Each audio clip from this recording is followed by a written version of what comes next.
Hello friends, welcome to uncle little princess. இன்றைக்கி நம்ம பார்க்க போகிற வீடியோ ஹிஸ்ட்ரி ஆஃப் மாஸ்க். எப்படி ஒரு மனுஷனுக்கு சாப்பாடு தண்ணி எல்லாம் ஒரு அத்தியாவசிய பொருள் மாதிரி இருக்கோ, இப்போது மாஸ்க்கும் அதே மாதிரி மாறிடுச்சு ஃப்ரெண்ட்ஸ். மாஸ்க் இருந்தால் தான் நம்ம வீட்டு வாசப்படி விட்டே தாண்ட முடியும் அப்படின்ற ஒரு சுச்சுவேஷன் இப்போ வேர்ல்டு லெவலாக போயிட்டுருக்கு. அப்படிப்பட்ட மாஸ்க்கை எப்போ கண்டுபிடிச்சாங்க, எப்படி கண்டுபிடிச்சாங்க, எங்கே கண்டுபிடிச்சாங்க அப்படின்றத பார்த்துடலாம். வாங்க ஃப்ரெண்ட்ஸ், வீடியோக்குள்ளே போகலாம். கொரோனா வைரஸ்க்கு முன்னாடி நம்ம மாஸ்க்கை ஹாஸ்பிட்டலில் மட்டும்தான் ஃப்ரெண்ட்ஸ் பார்த்துருப்போம். அதாவது டாக்டர்ஸ் மட்டும்தான் யூஸ் பண்ணியிருப்பாங்க. அது சர்ஜரியல் மாஸ்க் அப்படின்னு சொல்கிறாங்க. அது நார்மல் கிளாத்தில் செய்கிற மாஸ்க் ஃப்ரெண்ட்ஸ். சர்ஜரியல் மாஸ்க் 1891 வருஷமே கண்டுபிடிச்சிருக்காங்க ஃப்ரெண்ட்ஸ். அப்போது அது டாக்டர்ஸ் மட்டும்தான் யூஸ் பண்ணியிருக்காங்க. எதனால் அது டாக்டர்ஸ் அப்போ யூஸ் பண்ணாங்க அப்படின்னா, பேஷண்ட்க்கு ஆப்ரேஷனோ ஏதாச்சும் பண்ணும்போது டாக்டர்ஸ் தும்புனாலோ இரும்புனாலோ அந்த துவில்கள் பேஷண்ட் மேலே படக்கூடாது அப்படின்றதுக்காக தான் அப்போது டாக்டர்ஸ் மாஸ்க் யூஸ் பண்ணியிருக்காங்க. அதுக்கப்புறம் தான் ஃப்ரெண்ட்ஸ் நார்த் சீனாவையே உலுக்கி போடுற மாதிரி ஒரு சம்பவம் நடந்திருக்கு. 1910 பிளேக் அப்படின்ற ஒரு வைரஸ் பரவிருக்கு.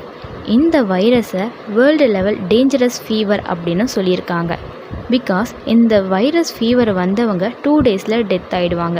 அதாவது சிம்டம்ஸ் தெரிஞ்ச 2 டேஸில் அவங்க டெத் ஆகிடுவாங்களாம். இந்த வைரஸ் ஃபீவர் வந்தவங்க யாருமே பிழைக்கவே இல்லை அப்படின்னு சொல்லியிருக்காங்க. அதுலேயும் அதிகமாக டெத் ஆனது டாக்டர்ஸ். ஏன்னா பேஷண்ட் எல்லாமே டாக்டர்ஸ் கிட்ட போவாங்க. ஸோ டாக்டர்ஸ்க்கெலாம் அது ரொம்பவே வேகமாக பரவிருக்கு. அந்த டைமில் டாக்டர்ஸ்லாம் சேர்ந்து என்ன பண்ணியிருக்காங்க, ஒரு மாஸ்க் ஒன்று ரெடி பண்ணியிருக்காங்க. அந்த மாஸ்க் எப்படி இருக்கும் அப்படின்னா, பேர்டோட அந்த அழகு இருக்கு இல்லையா, பறவையோட அழகு இருக்கு இல்லையா, அந்த மாதிரி ஒரு மாஸ்க்கை ரெடி பண்ணியிருக்காங்க. அதில் நறுமணத்துக்காக சென்ட்டெல்லாம் வச்சு யூஸ் பண்ணியிருக்காங்க. வெளியில் காற்றில் பரவக்கூடிய அந்த வைரஸ் மூக்கு வழியாக நமக்கு சுவாச பாதையில் போகும். அதனால் சென்ட்டை அதில் வச்சு யூஸ் பண்ணியிருக்காங்க ஃப்ரெண்ட்ஸ். அதுக்கு சென்டட் மாஸ்க் அப்படின்னு சொல்லியிருக்காங்க. அதை அப்போ டாக்டர்ஸ் மட்டும் யூஸ் பண்ணியிருக்காங்க. ஆனாலும் பிளேக் அப்படின்ற ஒரு வைரஸால் லட்சக்கணக்கான மக்கள் அப்போது டெத் ஆகிருக்காங்க ஃப்ரெண்ட்ஸ். அந்த வைரஸ்னால் அதிகமான மக்கள் டெத் ஆனதுனால பிளாக் டெத் இன்சிடெண்ட் அப்படின்னு சொல்லி அப்போவே சொல்லியிருக்காங்க. அந்த டைமில் ஹூக் அப்படின்ற ஒரு டாக்டர் என்ன பண்ணியிருக்காரு, காட்டன் கிளாத்தால் செஞ்ச மாஸ்க்கை மக்களுக்கெல்லாம் கொடுக்கலாம் அப்படின்னு சொல்லி ரெடி பண்ணியிருக்காரு. ஆனால் மக்கள் யாரும் அதை நம்பலை. நிறைய டாக்டர்ஸும் அதை கிரிட்டிசைஸ் பண்ண தான் ஆரம்பித்தாங்களே தவிர அதில் இருக்க சேஃபை யாரும் புரிஞ்சிக்கல. ஒரு நாள் ஹூக் என்ன பண்ணியிருக்காரு, ஒரு ஃப்ரெஞ்ச் டாக்டர்கிட்ட சொல்லியிருக்காரு, நான் செஞ்ச மாஸ்க்கை பயன்படுத்தினா வைரஸ்லேருந்து கண்டிப்பாக தப்பிக்கலாம் அப்படின்னு சொல்லியிருக்காரு. பட் அவர் அதை கேட்கல. அவரை கலாய்ச்சி சிரிச்சிருக்காரு. அப்புறம் அந்த ஃப்ரெஞ்ச் டாக்டர் ஒரு பேஷண்ட்க்கு ட்ரீட்மெண்ட் பண்ண போயிருக்காரு. போயிட்டு வந்த 2 டேஸில் அவர் டெத் ஆகிட்டார். ஏன்னா அவர் மாஸ்க் எதுவுமே போடாமல் போயிருக்காரு. அதுக்கப்புறம் தான் ஹூக் மேலே எல்லாருக்குமே ஒரு நம்பிக்கை வர ஆரம்பிச்சிது. அப்புறம் மக்களும் எல்லா டாக்டர்ஸும் மாஸ்க் யூஸ் பண்ண ஆரம்பிச்சிட்டாங்க ஃப்ரெண்ட்ஸ்.